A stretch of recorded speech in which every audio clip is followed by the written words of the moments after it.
And I'm now joined by our French colleague Rona Caroff to discuss the African segment of this week's podcast. Lots and lots of interesting players, of course, from the African nations. Probably a mixed result so far from the top teams, but some doing very, very well and impressing, specifically Morocco, who I enjoyed watching against Brazil on Saturday night. Certainly one of the dark horses for the competition, I suppose. And Rono, even though you are our area manager for France, you obviously take a lot of interest in African football. And as we go through these five players, I think just about every single one of them, maybe not all, but certainly more than others, do have some link to France in one way or another. And I guess the best way to kick things off with is perhaps the most obvious one, and that is Luca Zidane. Um, Now, I know he didn't actually play in French football, if I'm not mistaken, but as we all know, he is one of the sons of Zinedine Zidane, and he has opted to represent Algeria, who, of course, Zinedine Zidane could have represented once upon a time as well, where his family are from. Um, Talk to us about Luca Zidane. What can we expect from him maybe at this World Cup from Algeria? And I guess for people outside of France, what is his reputation like in France, where he's obviously known as the son of Zinedine Zidane? Mm. Well, yeah. So I'm glad to be here on this podcast again about Luca Zidane. Well, he has been always playing in clubs in Spain, of course, since his father was at the time the coach of Real Madrid when he started to play at youth and I think pro level. His father Zinedine was still the coach of Real Madrid, but still he built his career in all Spanish clubs.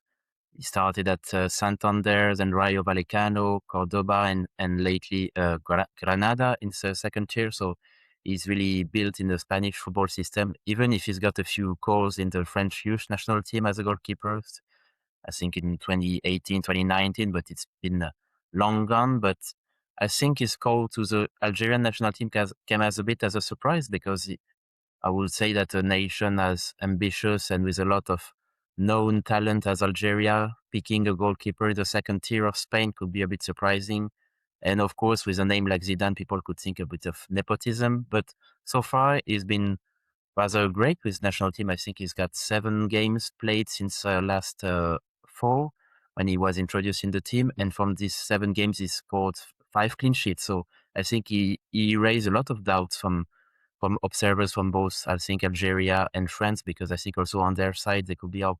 Maybe we have some home-brewed talents from the Algerian leagues that could deserve an opportunity because there is a bit of a void, I would say, void or vacuum at the goalkeeper position for a few years now in Algeria. There has been some players who held the fort for many years before, but they got older, and then it was a bit tougher to fill that gap. But so far, it seems that Luca Zidane could be a bit of a rather nice bet for that because he's also quite experienced yet. Because we might not know him too well, but he's already 28 years old, so he's got a lot of experience behind him.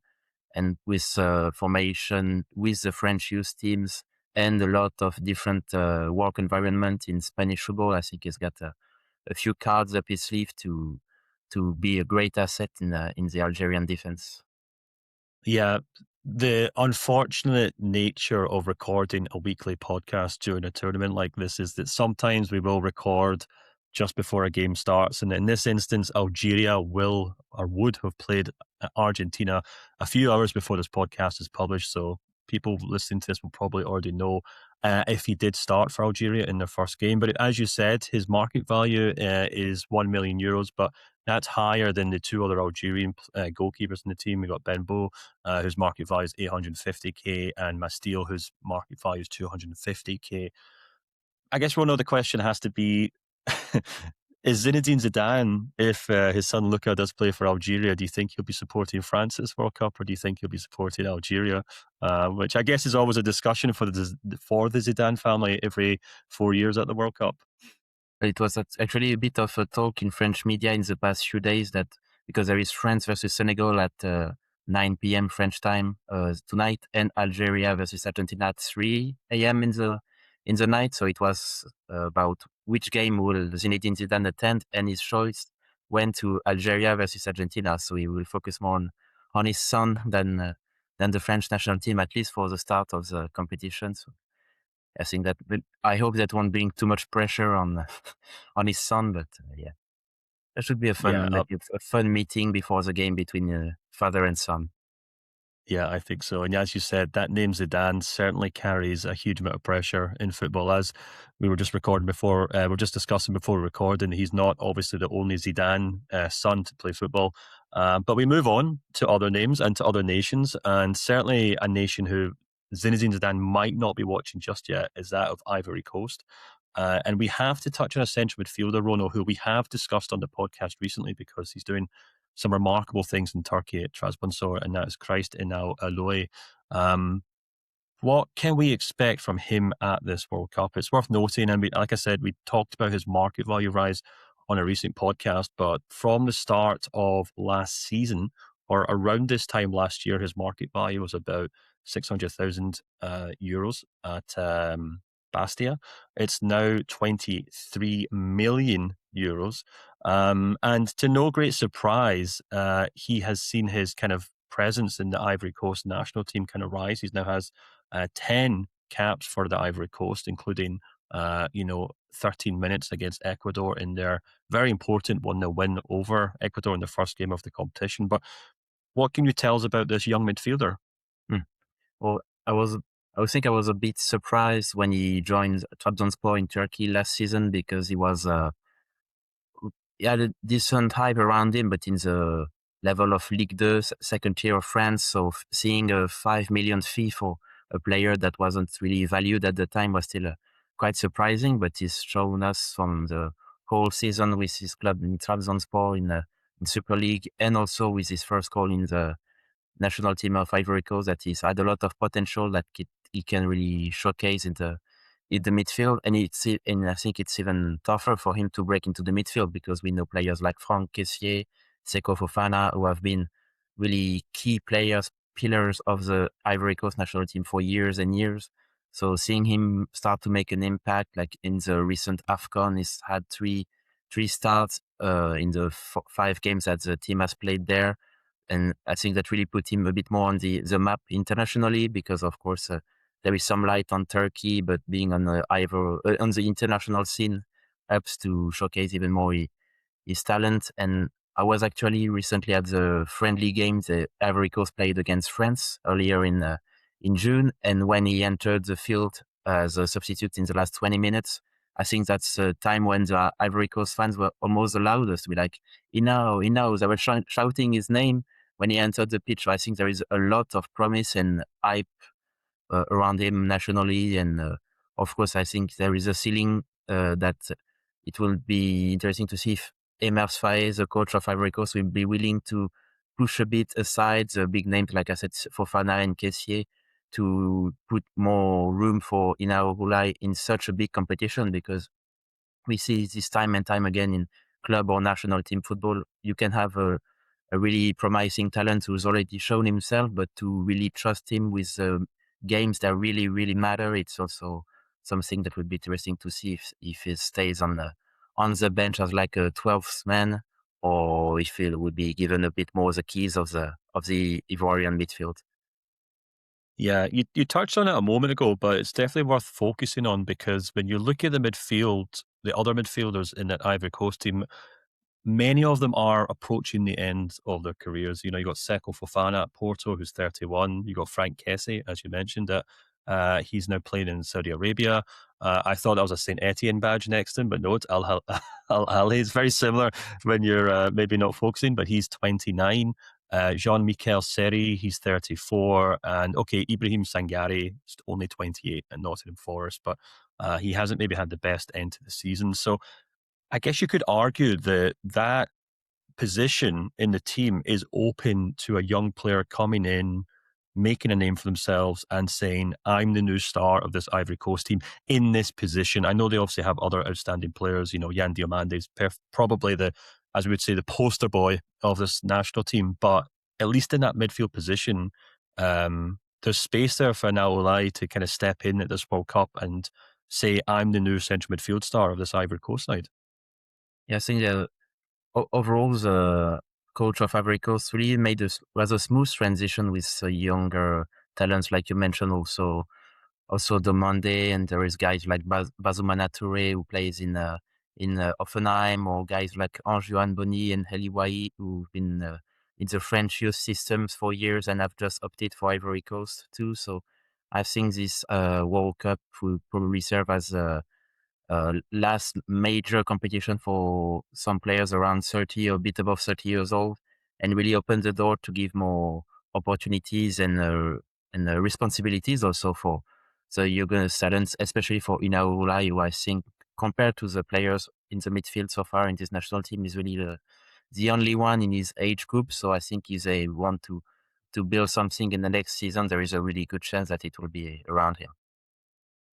Yeah, absolutely. Well, another young player who we certainly should have to touch on, maybe doesn't have the kind of same presence as, an Ivory Coast midfielder who's doing a remarkable job in Turkish football. But that is, of course, the young centre forward, Hamza Abdelkarim, who has a really interesting backstory, Rono. We're talking about a young player who came on late on in Egypt's 1-1 draw with Belgium. But some users or listeners might be interested in knowing that he actually joined Barcelona for 1.5 million euros this year from Al-Ahly, the Egyptian club.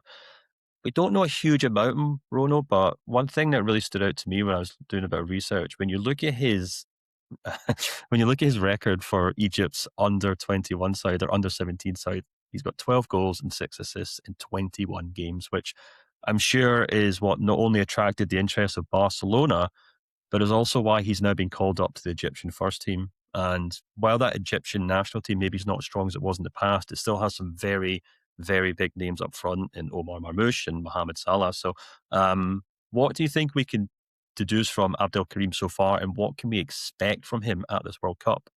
Hmm.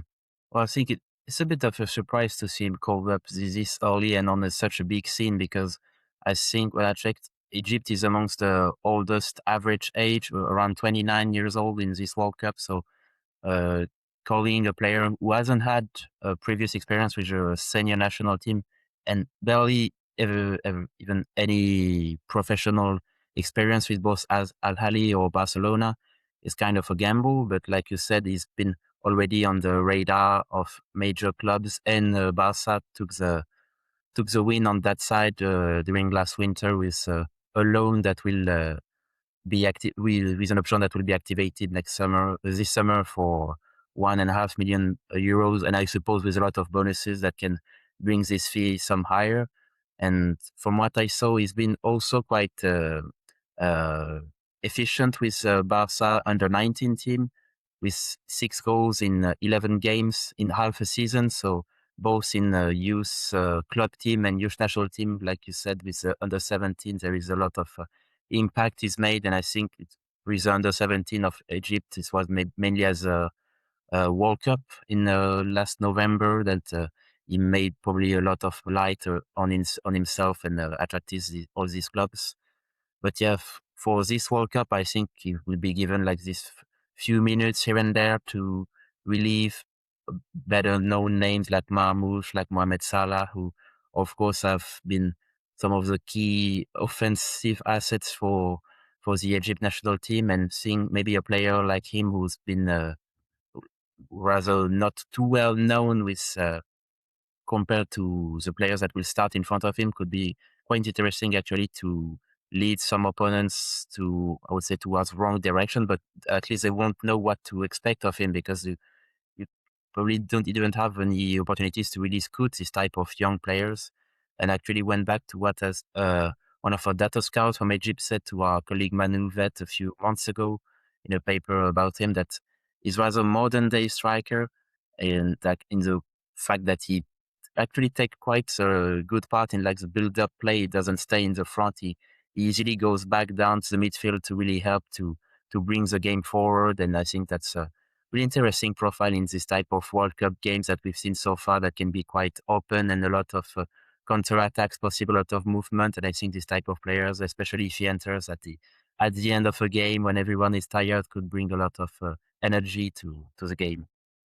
Yeah, absolutely. This is the kind of prospect that really fascinates me about, and specifically at this point in their career where they're getting a call up to the national team, because We've got a young centre forward in Abdelkarim who's got a market value of 1.5 million euros. He's only just joined Barcelona. As you said, he's only had a handful of games for the youth team, but he's now playing for his national team at the World Cup, getting minutes, potentially might, perform, score goals. He could then potentially return to Barcelona, who just released Robert Lewandowski, a centre forward. And, we're talking about a football club here who, under Hansi Flick, have no concerns about promoting youth players when they think they are ready to play. So at this moment in time, in the middle of June, Abdel Karim has a market value of 1.5 million euros, Rono. Very few people know about him, perhaps outside of Egypt and maybe some, Barcelona fans. But very, very quickly, if he performs for Egypt at this World Cup, we could be talking about a player that in 6 or 8 months' time is a regular starter for Barcelona, and potentially a star in the making. I was uh, I was thinking that with the half season that I had with also with the under 19 team of Barcelona, I think there's a good chance that he either promotes to the reserve team or Barcelona maybe loans him out to play some professional football in the slightly less exposed environment, but still gain a lot of experience.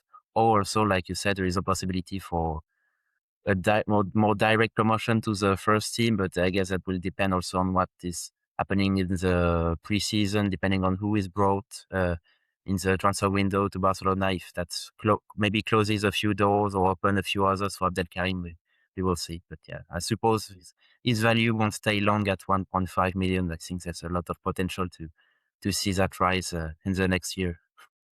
Yeah, I think so. Well, we have to move on. And the next player is a player that, okay, admittedly, most people listening to this podcast will know about. I know this section's supposed to be about players that most people don't know about, but we can't ignore him. And that's, of course, the Moroccan midfielder, Ayyoub Bouaddi.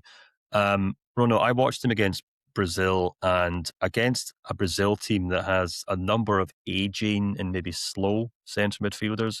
I thought Bouaddi looked like a world star. Um, He's got a really interesting backstory, and you've been covering this quite a lot for Transfermarkt, and you've making us all very well aware of it.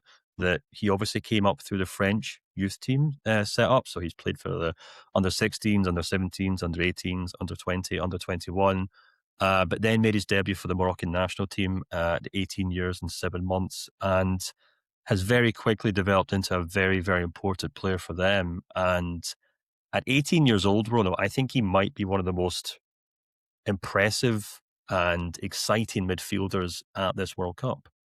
Yeah, I would say as a French football fan, I'm quite frustrated, disappointed just to see him go for the another team than France. But of course, with how stacked the French midfield is, and the level that Bouaddi has shown already with Lille for the past few seasons, it makes sense that Morocco will come knocking on his door and probably attract him with more playing time early on. And so far, the bet seems to have been successful with all the pre-World Cup friendlies, and then this first game with Brazil has already been given a lot of responsibility, and he's shown the same qualities that he has with Lille so far. Also, like a lot of calm in the midfield. Compared to his age, you would expect probably a player of his age to, I would say, make some more mistakes, but like he's playing, I would say, above his age. Like he's really well composed, calm, really I would say already a kind of leader in the midfield in some way. Like he really dictates the pace of the game. So it's really a interesting player. And for sure, if he creates the same type of performances as he does against Brazil recently, I think that will bring a lot of attention around him for this transfer window. As in France, with already before the World Cup and for a few months now, we've had noise around interest from PSG, of course, the best team of the country. But with the World Cup exposure, I think that will bring a lot of international candidates around him also, and probably that will rise the fee even more. Because so far, with 50 million euros, I think he's surely around the most valued non-PSG players of Ligue 1. But if he really scores an impressive World Cup with Morocco, I think there's a chance that he rises even a bit more above that. Yeah, absolutely. I mean, I was just checking as you were speaking. He's already the 12th most valuable centre midfielder in the world. And when you filter that down to under 19s, he is the most valuable centre midfielder in the world. So obviously, we're huge fans of him at Transfermarkt. I have to ask you again about just to kind of little more focus on his potential future, because I think a lot of people expect Morocco to do very well at this World Cup. They've obviously shown against Brazil that they can go against some of the best teams in the world. The PSG links are obvious. They're obviously linked to every decent player in Ligue 1, but he's also very heavily linked with move to Arsenal and to Bayern Munich. What kind of situation or what kind of approach do you think Lille will take to his the interest shown in him this summer? Do you think they'd be willing to sell him? Do you think they want to hold on to him? And as you said, do you think if all three of those clubs are serious about signing him, then the transfer fee could end up being more than his market value of 50 million euros?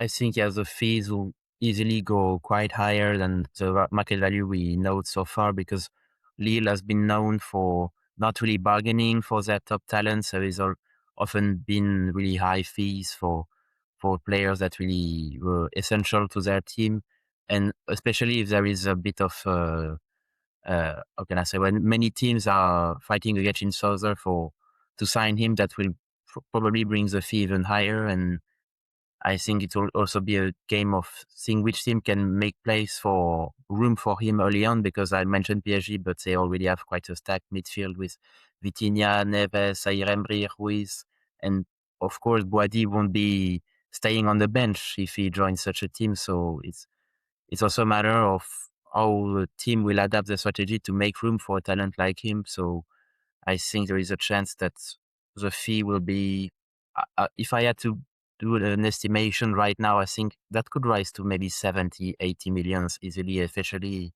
this, if his World Cup is really complete, really a lot of great games. If Morocco goes far, I don't know, quarterfinal, semi-final, something like that, will probably even put Bouaddi even more on the map than he already is. And I think there's a chance that really becomes one of the main sagas of the transfer window. And I was just seeing that his contract runs actually until 2029 for Lille. So if he has to go this summer, that won't be for a really low fee. I think that will be on the rise.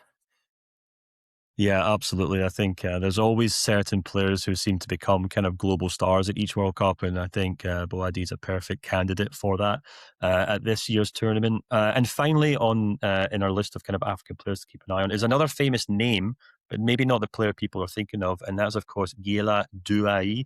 Of course, the brother of Desiree Doué. But unlike his brother, he doesn't play for France. He plays for the Ivory Coast, and unlike his brother, he isn't a winger, or a forward, or a number 10. He's a right back. But Rono, for people who don't know about Doué, the Ivory Coast player, what can you tell us about him? Because it seems as though he's done very well in Ligue 1 as a player, but also very well for the Ivory Coast as well. Yeah, he's actually the lesser known brother of the two, but he's the older brother. Like he's already 23 and will be 24 in next October. But his reason in the Liga ranks a bit more quietly. Like he's been playing with his brother Desiree when he exploded in Stade Rennais a few seasons ago. They shared a few games together, and it was quite nice to see the combination between the two brothers on the pitch. But they took different paths. Of course, we know Desiree Doué completely revealed himself to the face of the world with PSG and the French national team. But Guéla Doué got sold for, I will check again, I think that was only 6 million euros by Stade Rennais to Strasbourg 2 seasons ago now. And we all know that with Chelsea behind Strasbourg, they will aim for a lot of young talents. But in this really young team of Strasbourg, it's been quite actually becoming quite easily one of the leaders, actually a co-captain who was armband on a few games this season, and he's been one of the most used player this season with Strasbourg, and that of course attracted also the eyes of the Ivory Coast national team. He wasn't there back when they won the previous AFCON in the winter of 2023, I think, but right after that, he was one of the first new faces of the team, and from that point, he really continue to hold a steady place in this roster. Like he already has more than 20 calls with the Ivory Coast national team in 2 years. He's really often the starter on the right back position. That is a position with, otherwise in this World Cup, there is name like Kosunu, who plays for Atalanta, and Wilfried Singo, who is now in Turkey, but who are more center backs who could be assets on the right back position. But now it makes more sense that Doué is a clear starter for Ivory Coast. And like Inao Oulai that I mentioned previously, he was one of the main names of the friendly against France a few days ago, and he was, I would say, player of the match. Like he scored the goal that put Ivory Coast back in the game after France opened the score, and later on he delivered the assist for Amad Diallo to deliver this stunning win for Ivory Coast above France. So I think he also arrives with a lot of confidence and ambition for this World Cup. So I think that's one of the main names to follow, and I suppose he can quite easily become a topic for the market for the next transfer window. I think there has been some noise in the previous one. I think with AC Milan was one of the main clubs looking for him, but in case of a great World Cup, I think many clubs will come knocking on the door of Strasbourg, who might be willing to sell him to bring even younger talents in his place, maybe 23, getting too old for Strasbourg already. Yeah, as crazy as that sounds. There was an interesting article in March or report in March that actually linking him with the move to PSG. Now, as you said, because he's at Strasbourg, there's always a possibility of him maybe moving to Chelsea if he performs well enough. But do you think there's a possibility that he could maybe move to PSG and reunite with his brother? Not sure because the right back position in PSG is held by Achraf Hakimi, who is really one of the key player of this league. So if Hakimi doesn't leave, I don't think they will sign Guéla Doué to just be a substitute to Hakimi. I think it's best to find a team that will really give him the keys of this right wing, of the right side of the pitch, and that if he comes to PSG, I think that will be more a few seasons down the line when he's really made a bit more of a first name for himself and not just be Désiré Doué's brother. But yeah, I think the next step might not be in France. I suppose there is a lot of international teams that will have eyes on him and have also the money required to bring him and to convince Strasbourg to let him go. Either way, it'll be very interesting to see what he does. And with all these players, it'll be fascinating to see how they do at this World Cup, but also what happens to each of them in the summer transfer window, because I think in all but maybe one or two of them will be hot topics for transfer fees. But Rondo, that's all the time we have. But as ever, thank you so much for your excellent insight, not just in French football, but in African football as well. And we look to hope you have on the show again soon. So enjoy the World Cup and we'll speak soon. Yeah, thank you.